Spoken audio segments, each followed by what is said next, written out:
que l'ensemble des travaux portuaires, il y avait plusieurs solutions, il y en avait trois, à ma connaissance. Enfin, il y avait une solution qui consistait à rien faire. Il y avait une solution qui consistait à demander aux usagers du port de financer tout ça, mais le coût de l'opération hors revêtement, c'est-à-dire qu'avec le revêtement, vous allez rajouter près de 10 millions d'euros. C'est 24 millions d'euros. Donc vous voyez, 600 bateaux devant financer 24 millions d'euros de travaux, ça faisait un peu cher la place au port.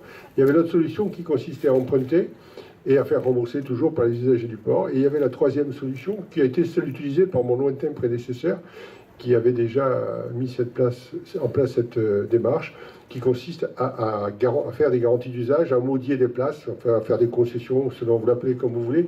Voilà, ça permet, si vous voulez, aussi de s'assurer que dans les années futures, les investissements pourront être financés.